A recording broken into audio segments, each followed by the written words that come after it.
Boa noite para você de casa. Agora o NTV News sobe para 515 o número de vidas perdidas para a Covid-19 em Patos de Minas. Após 60 anos de morte de criança que não teve o corpo entregue pelo Hospital Regional, Justiça determina que a família seja indenizada. Na edição desta quarta-feira você vai ver também. Mesmo não sendo obrigatório, extintor de incêndio vencido é motivo para multa se estiver no carro. Lei obriga veterinários a notificar a polícia casos de maus tratos contra animais. O aumento dos casos de miopia por causa do uso excessivo das telas entre crianças e adolescentes. A alta incidência da variante Delta pode ameaçar o fim da pandemia, mesmo com a vacinação? O especialista explica. Conselheiro diz que é preciso mobilização para que deputados derrubem veto do governador sobre lei que impede terceirização da saúde. Moradores do distrito de Major Porto reclamam da falta de água e pedem que Copasa tome providências. Tem reclamação também da falta de pavimentação de ruas da localidade. Tem ainda a análise da notícia e muito mais informações para você a partir de agora no NTV News.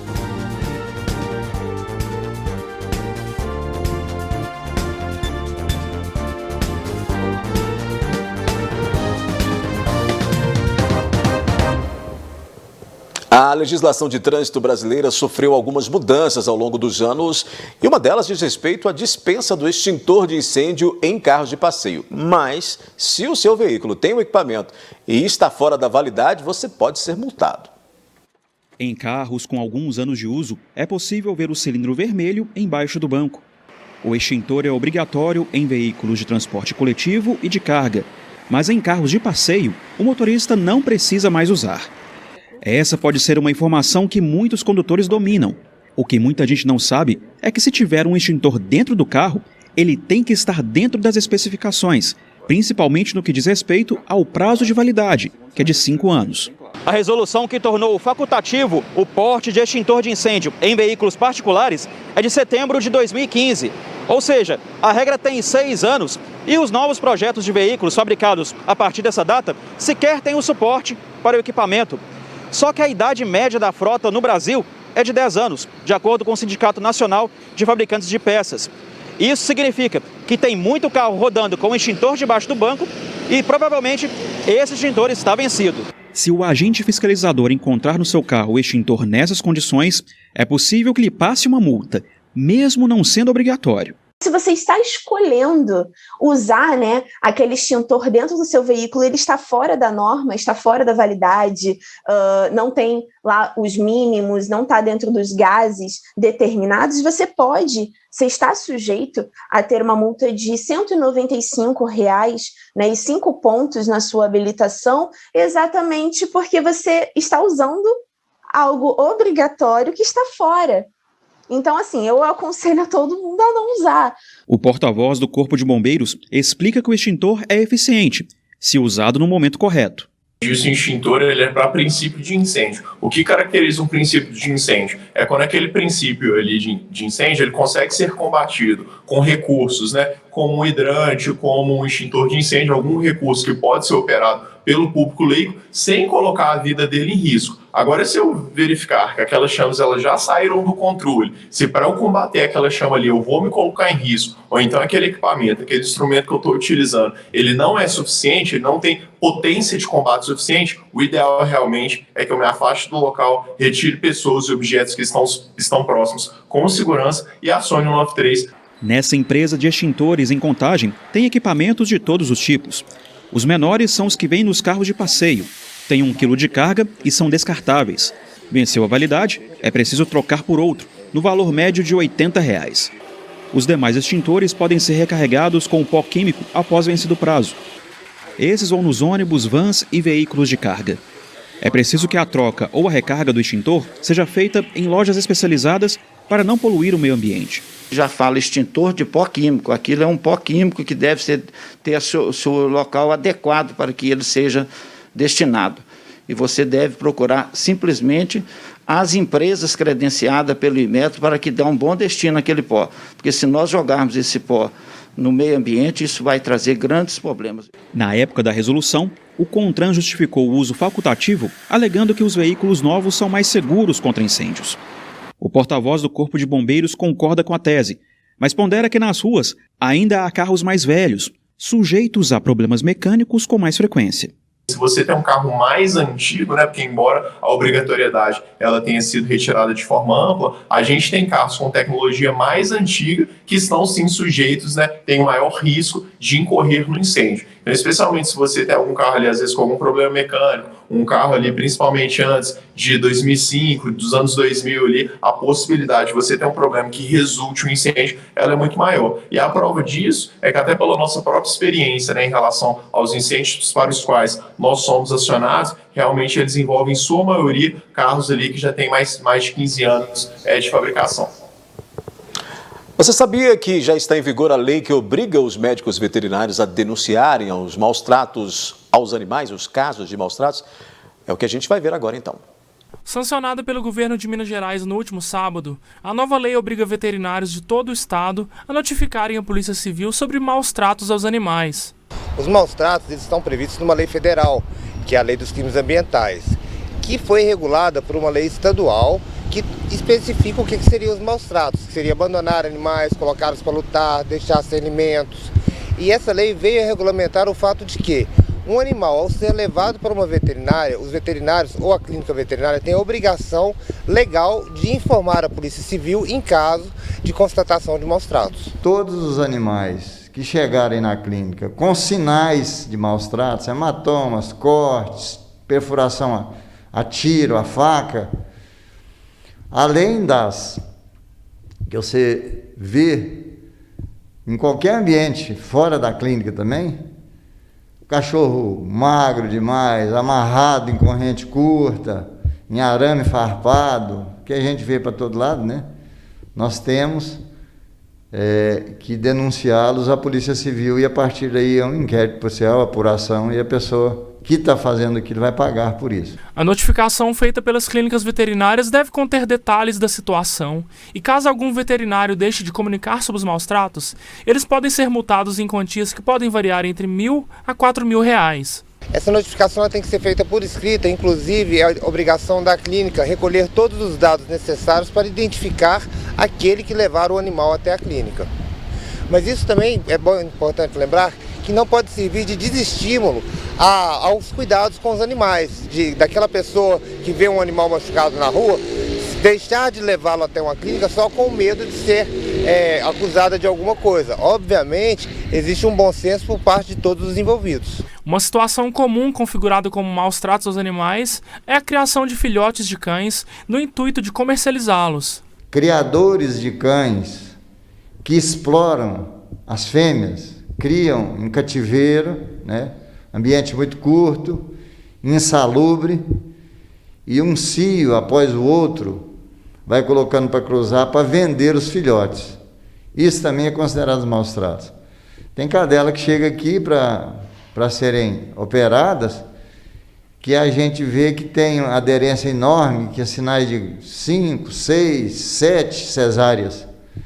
Quer dizer, uma cadela que já deveria estar aposentada, né, entre aspas, para reprodução, a reprodução naquela idade ali já vai correr risco de vida, sofrimento à cadelinha, os criadores ainda as colocam na reprodução. Isso também é maus tratos. Uma outra lei sancionada no sábado também assegura que animais em situação de rua possam ser alimentados por pessoas, penalizando ainda aqueles que tentarem impedi-los. Tem muita gente que tem o costume de deixar comida e água para os cachorros na rua. É uma nova lei que foi editada e sancionada também pelo governador. Antigamente não existia nada se falando a respeito disso.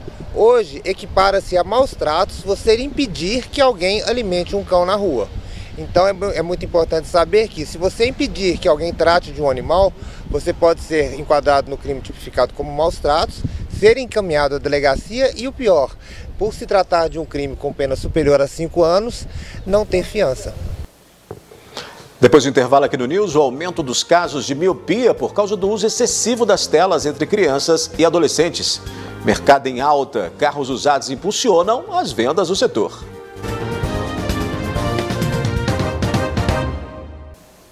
Agora, um alerta. Estudos apontam que houve aumento de casos ou piora dos quadros de miopia no Brasil. Com a pandemia e a necessidade de isolamento social, a exposição às telas ficou maior e os mais afetados são as crianças. Miopia é o nome dado a um erro de refração, quando a imagem se forma antes da retina. Ela causa uma visão embaçada, prejudicando a visualização de objetos e imagens que estão mais longe do indivíduo. O quadro de miopia surge com mais frequência ainda na infância e adolescência, mas pode ser identificado também em adultos. Geralmente começa na infância, mas também não é uma regra. A maioria das crianças às vezes observam, principalmente na escola, né, dificuldades para leitura no quadro, né? Às vezes nas brincadeiras ao ar livre, onde ela olha para longe e não consegue identificar pessoas aí numa distância maior do que 5, 6, 7 metros, né? Ela já começa a ver embaçado, não consegue identificar letras em uma distância muito longe e a maioria das vezes fala, não, minha visão é muito boa, mas para um campo mais restrito, né? Segundo a Organização Mundial de Saúde, há 59 milhões de pessoas com essa condição no Brasil, mais de 25% da população. E um levantamento feito pelo Conselho Brasileiro de Oftalmologia aponta que 7 em cada 10 médicos entrevistados identificaram progressão de miopia em crianças durante a pandemia. O estudo foi realizado em abril e junho deste ano com 295 médicos oftalmologistas. Esse fato se deve principalmente ao confinamento dos jovens e adultos que, expostos às telas e num tempo maior em ambientes fechados, deixam de dar atenção à visão a longa distância. O confinamento, né, a gente sabe que o fato de ficar muito restrito, a criança acaba forçando muito a visão para perto, né, não só a criança, o adolescente também, como está em fase de formação da visão, né, e a formação da imagem do olho, acaba forçando muito para perto, fazendo que ela tenha uma melhor adaptação na visão de perto, só que piora essa visão de longe, né? E a maioria das vezes, pelo confinamento, as crianças estão percebendo muito pouco o início desse grau, pois como elas estão vivendo confinadas, restritas, muitas aulas online, uso de celular cada vez mais frequente, tanto para estudo como para comunicação, redes sociais, elas acabam olhando muito pouco para longe e não percebe muitas das vezes que esse grau está começando, né? Fazer pausas, pequenos intervalos, descansar as vistas é essencial para evitar que o quadro surja ou piore. E ao menos uma vez ao ano, fazer também um acompanhamento médico. O ideal é todo ano fazer um acompanhamento no oftalmologista, porque às vezes a gente não percebe essa piora. Quando a gente vai no oftalmologista, que a gente fala, nossa, realmente minha visão está... Quando a gente vai fazer os testes, né, de leitura, às vezes a gente acha algum grau que a pessoa não imaginava ter, justamente porque a doença vai surgindo tão aos pouquinhos, né, que às vezes a pessoa não percebe que está com esse grau. A indústria automobilística foi uma das mais afetadas pela pandemia em todo o mundo. Com a baixa oferta de carros novos, o mercado de usados tem impulsionado as vendas do setor. Sair de carro novo sempre foi o objetivo de muitos brasileiros, mesmo em tempos de crise. Precisava de um veículo que não me desse problema, fosse um veículo mais novo, né? E aí eu decidi que estava na hora de trocar o carro. Ele é um dos poucos que conseguiram encontrar veículos novos com facilidade e com prazo de entrega curto. Quando a pandemia acontece, ela paralisa a fabricação de vários componentes eletrônicos, várias fábricas vão paralisando as suas atividades, até porque eles precisaram adequar ao isolamento social, né? Houve orientação no mundo inteiro para que as pessoas não se aglomerassem, e as fábricas seguiram isso e pararam as suas produções. Os carros novos passam a demorar mais tempo para serem entregues, ficam no pátio esperando a finalização para serem entregues às concessionárias e o impacto disso vai para o setor de carro usado, porque quem precisa comprar carro, quem precisa de colocar carro para rodar, vai comprar o carro usado. A escassez de veículos novos fez com que os usados voltassem a ter lugar de destaque. Vender o veículo neste momento nem exige tanto esforço. Eu anunciei, só que eu fiquei segurando a venda, vamos dizer assim, né? Mas a partir do momento que eu falei, agora eu quero vender, foi coisa de 1, 2 semanas no máximo. A pandemia fez com que os usados acelerassem na preferência do consumidor. Mas agora está difícil encontrar um bom veículo, isso porque está cada vez mais difícil para os revendedores encontrarem bons carros com bom preço. A Associação dos Revendedores de Veículos de Minas Gerais prevê que o mercado siga aquecido até o ano que vem. Houve uma crescente desde abril do ano passado. Essa crescente é contínua, inclusive um dado importante, né? O primeiro semestre desse ano foi 46,9%, maior do que o primeiro semestre do ano anterior. A gente viu muitas pessoas vendendo carro para andar de transporte coletivo ou até mesmo por transportes de aplicativo. E com a pandemia não é possível saber se a pessoa que está do nosso lado está contaminada, então o carro virou a segunda casa da pessoa. Realmente a procura está muito grande. Em todo o Brasil, a venda de usados aumentou 63% no primeiro semestre deste ano, na comparação com 2020. Um levantamento feito pela KBB Brasil, empresa especializada em veículos, os modelos com 4 a 10 anos tiveram um aumento de 13% nos 6 primeiros meses de 2021. A melhor coisa a fazer é esperar. Esperar um pouco para não ter que pagar caro por um carro que às vezes não vai estar atendendo, entrar na fila, esperar a sua vez, ajudar a não pressionar a demanda. Ficar de olho no preço, né?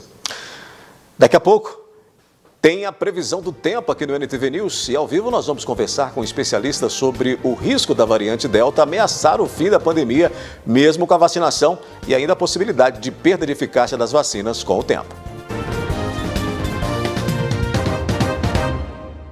Diante da incidência que vem sendo registrada em vários países, surge um questionamento se a variante Delta da Covid-19 poderia ameaçar o fim da pandemia mesmo com a vacinação. E sobre esse assunto eu converso agora ao vivo, né, com o Gabriel Fernandes, que é pesquisador da Fiocruz, que participa conosco, dividindo tela comigo. Boa noite, Gabriel. Boa noite, Odair. Tudo bem? Tudo bem. Gabriel, esse é um temor possível ou ainda não dá para fazer essa previsão aí assustadora?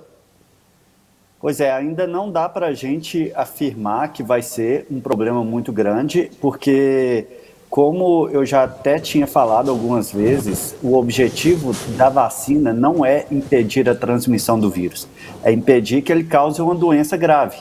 Né? Então, por enquanto, esse objetivo de proteger da doença grave, mesmo diante da variante Delta, ele ainda é mantido. O problema é que essa variante ela se espalha muito rápido. E como ela tem mutações completamente diferentes das outras variantes, ela vai se espalhar muito rápido porque ela tem caminho livre pela frente. Então, mesmo que a taxa de mortalidade por causa da vacinação seja menor, quando você tem um grande número de pessoas infectadas, você vai acabar tendo um maior número de mortes do que o esperado, né? Então, a consequência é essa. Gabriel, esse assunto surgiu com aquele relatório interno vazado, né, dos Centros de Controle e Prevenção de Doenças dos Estados Unidos, que indicava ali, ou indicaria ali, a possibilidade de postergar o controle da pandemia por causa da Delta, né? Porque é extremamente importante hoje impedir a transmissão. Né? Então, a gente teve, principalmente nos Estados Unidos e no Reino Unido, onde essa variante hoje ela é totalmente predominante, a gente teve um relaxamento das medidas quando a população já foi ficando mais imunizada, né? Então, os números caíram, as medidas de proteção elas foram retiradas e aí deu espaço para uma variante que o nosso sistema imunológico ainda nunca tinha tido contato com ela, teve caminho livre para poder espalhar. Então, é extremamente importante que as medidas de evitar o contágio ainda sejam mantidas, pelo menos por enquanto, até que a gente tenha o conhecimento total de como que essa variante ela se comporta quando a gente tem um possível risco de reinfecção dela, né? Que a gente ainda não sabe. Tudo isso mesmo em meio à vacinação. Fala em vacinação, Gabriel, outro assunto é sobre aquele estudo do governo chileno, né? Foi divulgado aí amplamente, indicando que as vacinas Coronavac do laboratório Sinovac e da Pfizer, né, BioNTech, perderiam a eficácia para evitar a Covid sintomática ao longo do tempo, mas que manteriam aí a proteção para impedir casos graves. Como é que a gente pode avaliar esse levantamento aí? A melhor forma da gente tentar entender como funciona uma vacina, eu vou tentar fazer uma analogia aqui com a nossa vida real. Então vamos supor que o vírus é um ladrão que tenta entrar na sua casa, né? E aí você viu aquele ladrão tentando entrar na sua casa, você avisa a polícia e a polícia vai patrulhar aquela área, né? Então, por um tempo, a polícia vai passar lá patrulhando e aí vai impedir que aquele ladrão entre em outras casas. Mas só que ela não vai patrulhar para sempre, porque você, assim como o governo quer economizar dinheiro, o seu corpo quer economizar energia. Então você não vai gastar energia fazendo um patrulhamento de um inimigo que não está mais presente, né? Só que aí você abre o espaço para o vírus entrar dentro da célula e te infectar. Uma vez ele dentro da célula, ele vai causar problemas dentro da célula, que aí vai chamar suas células de memória, e essas sim vão chegar e vão combater o vírus dentro da célula. Então é uma célula de memória. Então você deixa de ter a patrulha, que vai te proteger da infecção, mas você ainda tem as suas células de memória que vão te proteger da doença grave. Então a infecção, ela vai acontecer, né? Então a gente vai ter, igual pessoas que são vacinadas para a gripe, elas ainda se infectam, né? E elas ainda transmitem, elas não vão ficar doentes. Então é extremamente normal a gente ver um número maior de infecção ao longo do tempo, mas a proteção contra a doença grave, ela é mantida. Aí se sugeriu, inclusive, em algumas publicações, o caso, por causa desse levantamento, da aplicação de uma terceira dose, né? Mas aí temos que ter muita calma ainda por enquanto. Pois essa terceira dose, ela iria funcionar como um novo alerta, né? Então seria como se você avisasse para o seu corpo o seguinte, ó, não pare de gastar energia nessa patrulha, porque o vírus ainda está aí, tanto que ele apareceu aqui de novo. Então isso seria a nossa terceira dose. No caso de terceira dose viável hoje em dia, a Organização Mundial da Saúde, ela até fez um pedido hoje ou ontem, não sei, de que os países que têm planos de aplicar a terceira dose, eles não apliquem ainda e que essas doses sejam direcionadas para países pobres que não tiveram condições nem de aplicar nem a primeira dose ainda, né? Então, primeiro a gente faz um controle global e aí depois a gente vai fazendo as doses de reforço, né? Porque não adianta nada um país isolar a doença, né? Eliminar a doença e um outro país ficar gerando novas variantes que escapem dessa doença, que é o que a gente viu no Reino Unido, sendo atingido por uma variante que foi gerada na Índia, porque não tinha vacinação. Mas você acha que a gente caminha para isso, Gabriel, para uma possível aplicação de terceiras doses aí nas próximas campanhas? Possivelmente, a gente ainda não sabe, mas possivelmente a gente vai ter um esquema vacinal muito parecido com a vacinação da gripe, né? Então a gente vai ter um período, né? Eu não sei se vai ser de 1 ano, de 2 anos, de 3 anos, em que a gente vai ter que ter reforço, inclusive um reforço que vai te apresentar as variantes circulantes daquele momento. Porque um exemplo que a gente tem hoje é que a proteína spike que foi utilizada para fazer a primeira vacina do coronavírus, ela nem circula mais, né? Então, quanto mais atualizado tiver, melhor vai ser, né? Não que ela parou de fazer efeito, mas se você aplica uma dose mais atualizada, é melhor ainda, né? Então, muito provavelmente, daqui a algum tempo, a gente já vai ter um conhecimento para fazer esse esquema de calendário de vacinação para a Covid. Gabriel, pesquisador da Fiocruz, conosco aqui no NTV News. Muito obrigado por sua participação aqui, por atender novamente o nosso convite, viu, Gabriel? De nada, à disposição é só chamar. Ok. A gente continua com o NTV News, muda de assunto para conferir como é que fica a previsão do tempo para quinta-feira em Patos de Minas e região. Previsão do tempo. Oferecimento New Color. Sua idade, seu desconto New Color. Aproveite! A tendência de céu com muitas nuvens na quinta-feira. A umidade relativa do ar é baixa e oscila de 30% a 80%. Em Patos de Minas, a previsão é de mínima de 11 e máxima de 24 graus. Em Carmo do Paranaíba, a máxima não deve ultrapassar os 22 graus. Em Tiros, as temperaturas variam entre 11 a 23 graus. Em Lagoa Grande, mínima de 13 e máxima de 25 graus. E em Varjão de Minas, os termômetros devem registrar mínima de 11 e máxima de 20. Depois do intervalo, tem a análise da notícia aqui no News. Sobe para 515 o número de vidas perdidas para a Covid-19 em Patos de Minas. O boletim epidemiológico confirma 97 novos casos da doença. E após 60 anos da morte de criança no hospital regional, a Justiça determina que a família seja indenizada pela FHEMIG. Uma moradora de Patos de Minas deu à luz a um bebê em 1961 e, na época, foi informada pelo Hospital Regional que a criança tinha falecido. No entanto, o corpo não foi entregue aos familiares. O caso foi parar na Justiça e 60 anos depois, ela finalmente será indenizada. Após 60 anos de aflição, a família de Alice Maria da Silva será indenizada por danos morais pela Fundação Hospitalar do Estado de Minas Gerais. Em 19 de janeiro de 1961, Alice tinha 22 anos e deu à luz a uma criança no Hospital Regional Antônio Dias. Entretanto, ela foi surpreendida pela informação de que o bebê havia falecido. Foi dito a ela pelos funcionários daquele hospital que a criança havia nascido morta.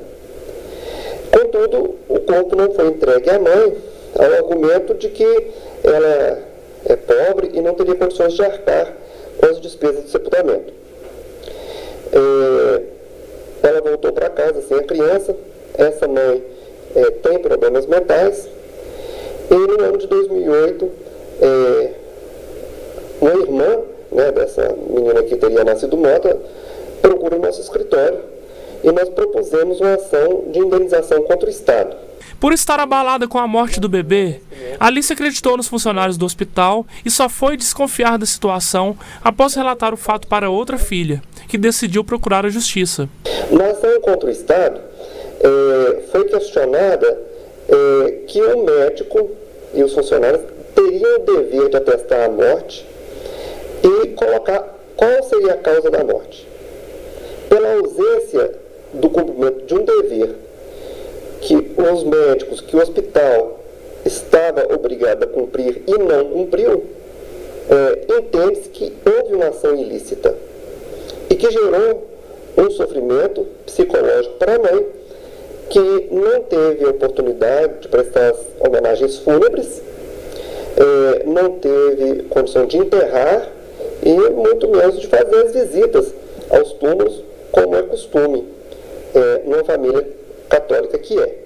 Uma das suspeitas da família é a de que a criança, que hoje teria 60 anos, possa estar viva, pois na época haviam diversas denúncias de que bebês eram vendidos. Inclusive, há no seio familiar a expectativa que essa criança nem mesmo tenha morrido, porque após consultado no cartório de registro de óbitos e no cemitério, não consta o atestado de óbito e muito menos no único cemitério que existia na época desse cemitério de Santa Cruz, não consta o sepultamento dessa criança na data dos fatos. O Estado que respondeu à ação, ele sequer negou os fatos. Ele apresentou a contestação, mas não negou que essa circunstância não tenha ocorrido. E nem apresentou nenhum fato modificativo, extintivo ou impeditivo do direito da autora. Então, realmente, praticamente assumiram que houve uma irresponsabilidade. A Fundação Hospitalar do Estado de Minas Gerais foi sentenciada a pagar R$20 mil em indenização a Alice Maria da Silva.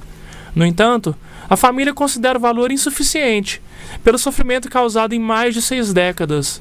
Eu tive a oportunidade de conversar com a família e eles se sentiram aliviados por ter reconhecimento de uma culpa, contudo, acharam que R$20 mil a compensar essa falta de informação, esse dever que incumbia aos médicos, eles não sentem indenizados por isso. Assunto que a gente abre a análise da notícia de hoje, com a participação aqui na bancada comigo do meu amigo Gui Boaventura, jornalista apresentador. Gui, boa noite. A gente abrindo com um caso que aconteceu há 60 anos. É bom deixar claro que a Justiça não demorou 60 anos para resolver o problema, não. O caso aconteceu há 60 anos e depois a família entrou aí na Justiça, que agora o Dr. Brian aí nos informando que teve aí ganho de causa, com R$20 mil aí de indenização que a FHEMIG terá que pagar a esses familiares. Boa noite. Boa noite para você, boa noite ao nosso telespectador. Uma justiça que se faz mais injustiça do que a ausência total de justiça, né? Porque R$20 mil por uma vida para compensar a falta de convívio de uma família com um dos seus membros que pode estar vivo ou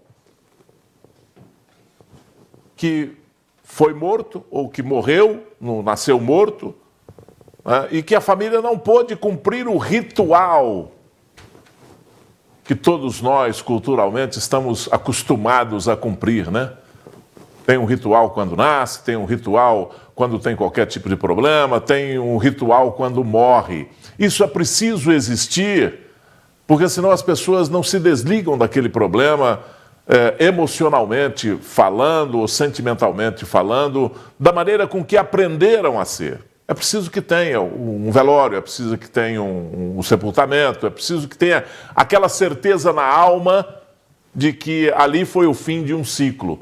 Tanto é que a procura por uma pessoa desaparecida é tão angustiante e tantas pessoas testemunham esse tipo de caso. Então, é um tipo de justiça. Primeiro, parabéns aí para o Dr. Brian, porque não é fácil ganhar uma ação dessa do Estado, não é fácil demandar com o Estado, tem que ser muito competente, e o Dr. Brian o é, né? E ele demonstrou isso em mais essa ação, apesar de que o valor, não sei se ele vai se conformar com isso como advogado, como o defensor dessa família aí, né, mas ele mostrou ser extremamente competente, apesar dos R$20 mil por 60 anos de ausência de uma pessoa, por a mãe não saber o que aconteceu com o filho, com o corpo do filho, se é filho ou se é filha, o que é, e se morreu, se não morreu.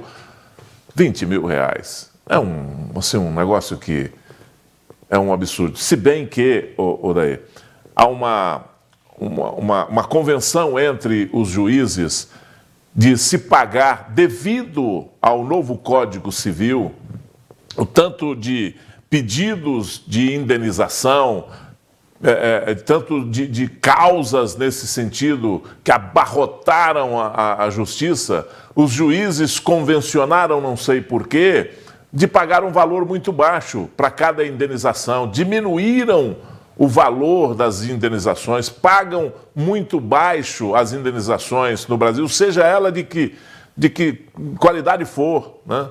Seja ela por que motivo for, as indenizações são muito baixas no Brasil. Não fazem exemplo, não tem nenhum problema. A FHEMIG, por um erro lá atrás, que ficou 60 anos aí sem ser explicado, mas foi um erro, né? E a FHEMIG vai pagar R$20 mil, ela vai fazer questão de fazer logo o cheque, pagar e vamos esquecer essa situação, porque isso não paga nem a dor de cabeça que ela poderia sentir com esse caso aí pela frente.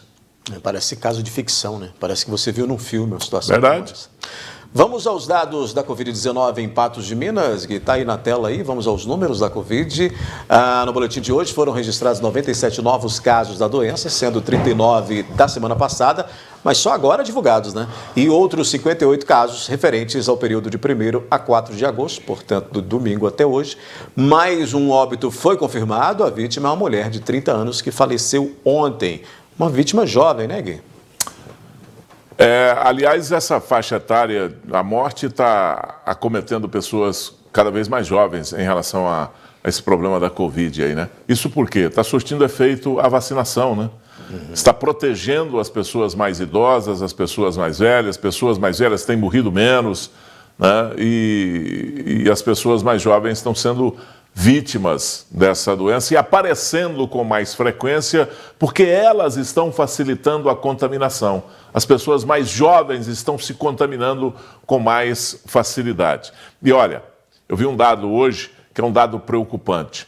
Dos casos que já apareceram na cidade de São Paulo, que é a maior capital do país, que é a maior população aglomerada desse país, na capital paulista, 23% dos casos novos que têm aparecido são casos confirmados da variante Delta. E isso sem contar que essa pesquisa é uma pesquisa subexecutada, né? Não é todo mundo que é acometido pelo Covid, pelo coronavírus, que é feito esse exame de DNA, que é feito levantado que variante é. Então, esse número é um número que já está preocupando muito as autoridades, porque essa variante, ela, mesmo em pessoas que já tomaram a primeira dose, ela está contaminando e não é leve não, ela contamina e traz problema.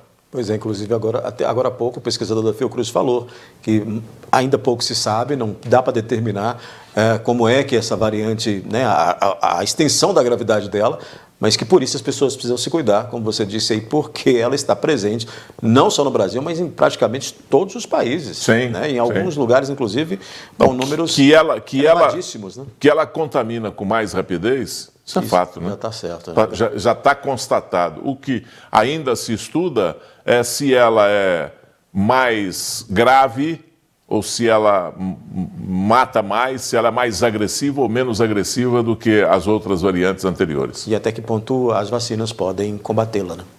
Esse é outra agonia que a gente fica em meio a uma pandemia como essa.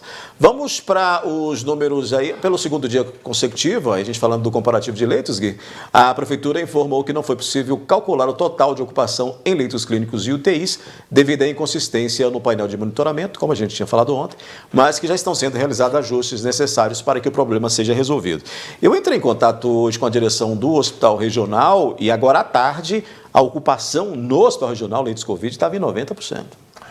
Pois é, e aí é o seguinte, como é que você quer que a gente fale sobre isso aí? Coloca de novo para a gente aí esses números aí, obrigado.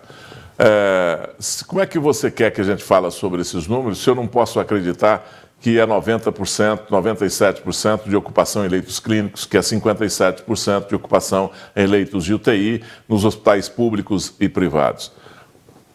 Quando está tudo normal, a gente ainda tem uma subnotificação, ou pelo menos uma notificação atrasada. Agora, com inconsistência, não dá nem para falar, porque não devem ser esses números aí, né? E fica uma questão, tanto para a gente que é da imprensa, como para o cidadão, né?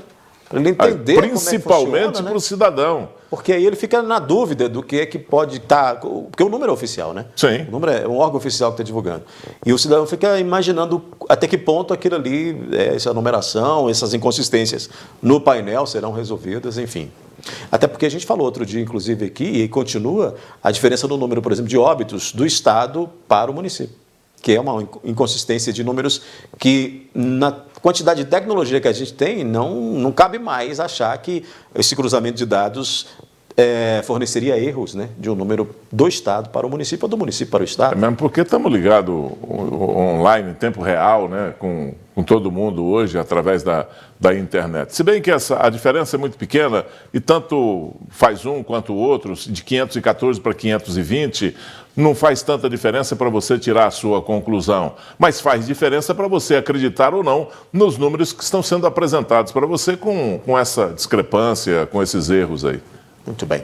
Vamos fazer uma parada rápida aqui, Gui? A seguir, a gente tem, aqui na análise da notícia, a gente vai falar sobre o conselheiro estadual de saúde que disse que é preciso mobilização para que deputados derrubem veto do governador sobre lei que impede a terceirização da saúde. Moradores lá do distrito de Major Porto reclamam de falta de água e pedem que a Copasa tome providências.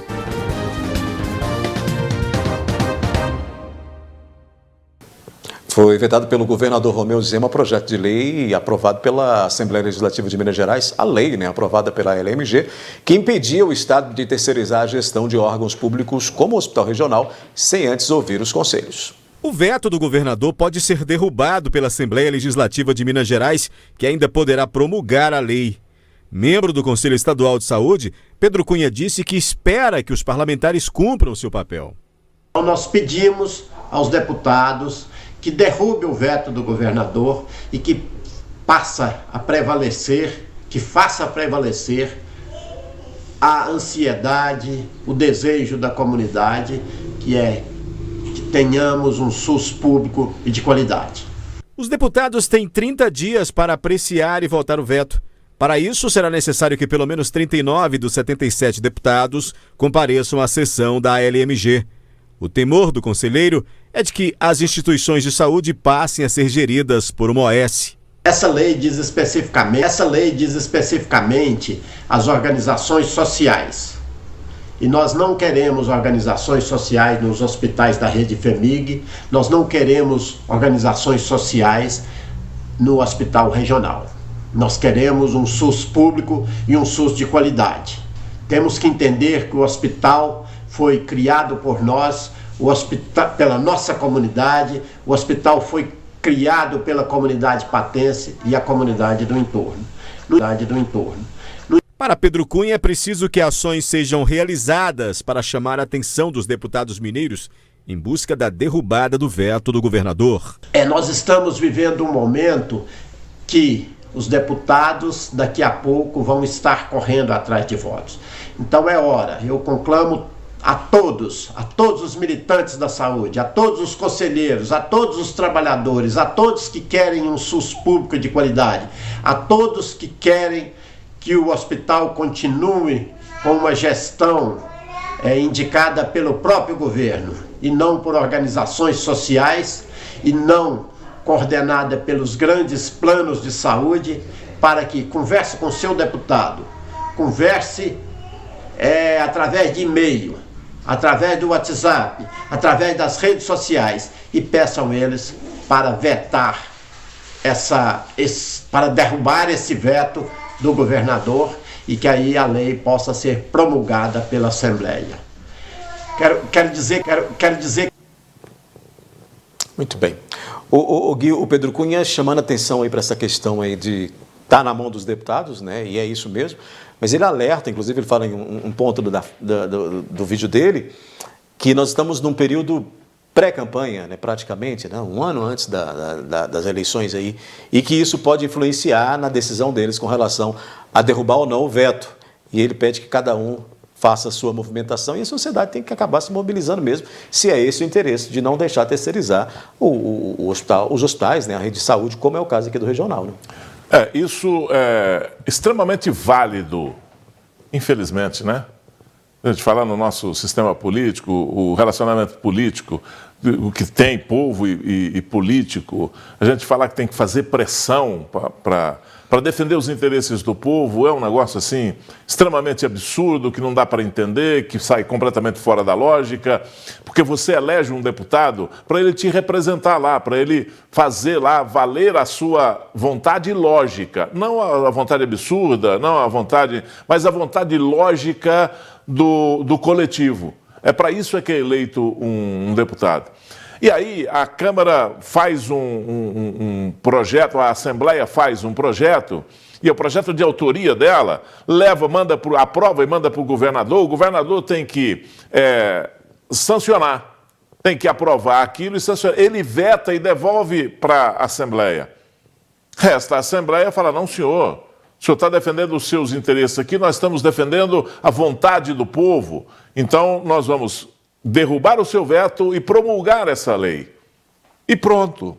Não tem não tem disse-me-disse, não tem nenhuma dúvida. E você que fala com o seu deputado, que sabe o e-mail do seu deputado, tem que passar realmente uma mensagem para ele dizendo, olha, derrube esse veto do governador. A gente não quer a terceirização da administração do hospital regional. A gente não quer isso, porque isso é um retrocesso para a saúde pública que já é ruim.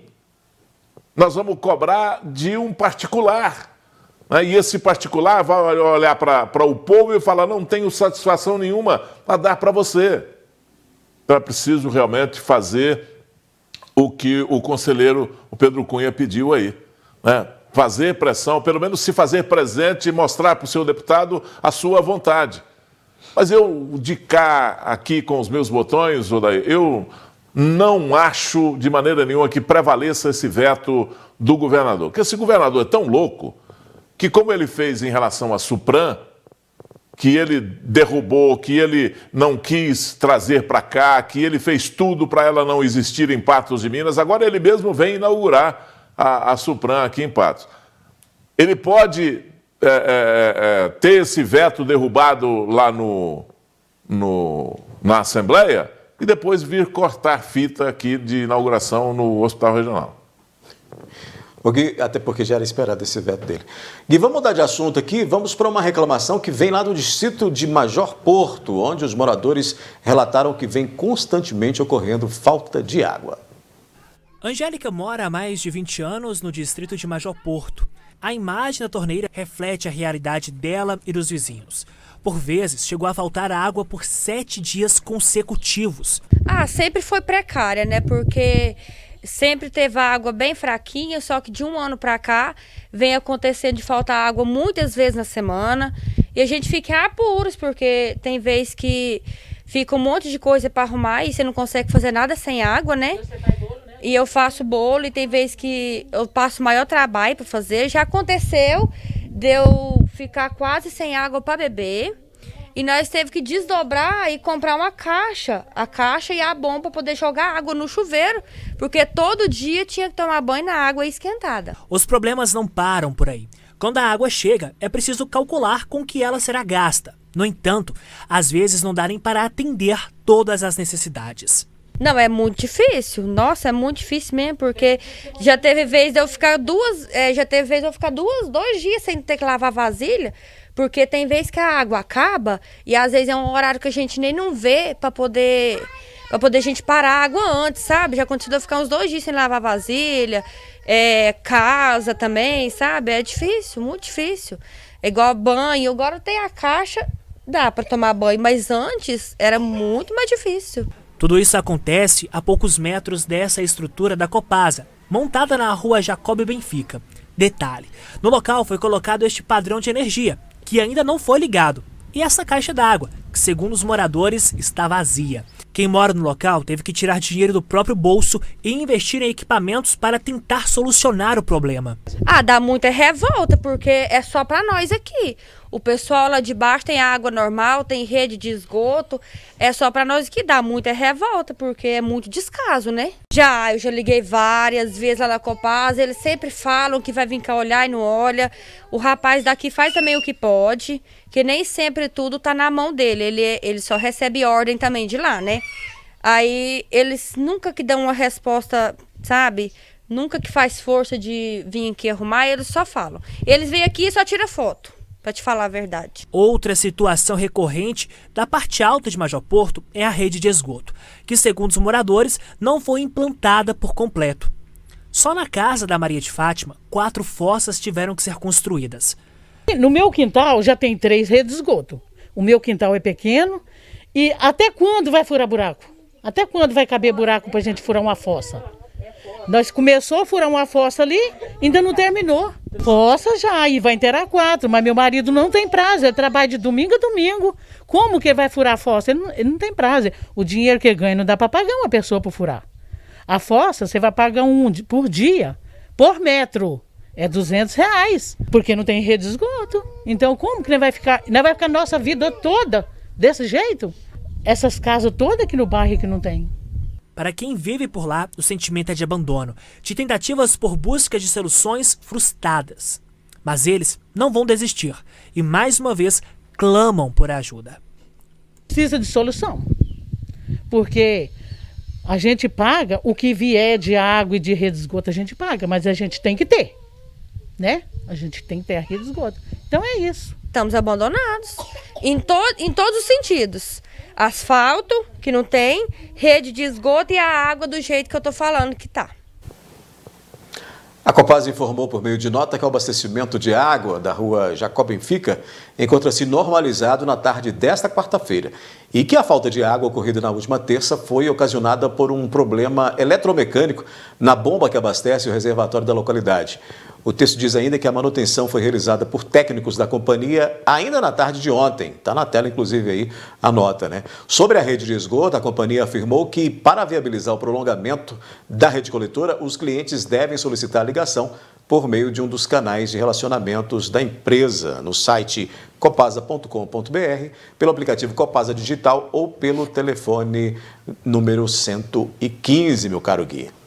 Esse é um problema que nós, os distritos de Patos de Minas, vão ter que conviver ainda por um longo tempo, que não é uma solução. Primeiro, não é uma solução fácil. Segundo, não tem boa vontade. Terceiro, é caro. O investimento é caro, é alto para resolver esse problema. É alto, entre aspas, né? Porque ele será pago pelo contribuinte, pelo consumidor, né? Porque aí não é contribuinte, é o consumidor. E essa relação ela não é muito respeitada, a gente está vendo isso aí há muito tempo, e essa reclamação que nós temos de falta de água, de falta de esgoto, de falta de atenção para esse pessoal que mora nos distritos, é muito grande. E eu queria saber qual que é a diferença de quem mora no distrito para quem mora no centro da cidade de Patos de Minas. Qual que é a diferença? Por que um paga a mesma quantidade de imposto, tem a mesma obrigação com o município que o outro e recebe infinitamente menos em troca do imposto que paga?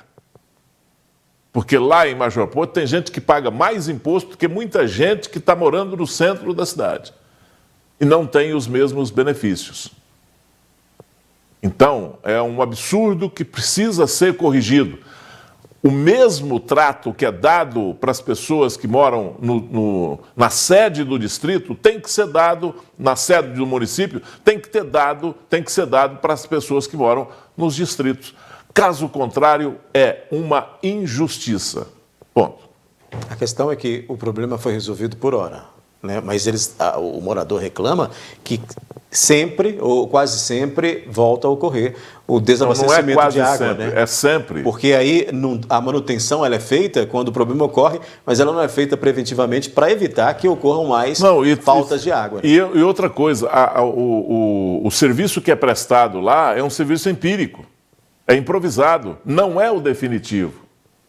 Então é preciso que eles recebam lá o mesmo tratamento de que é dado para as pessoas que moram aqui na sede do município. Qual que é a diferença?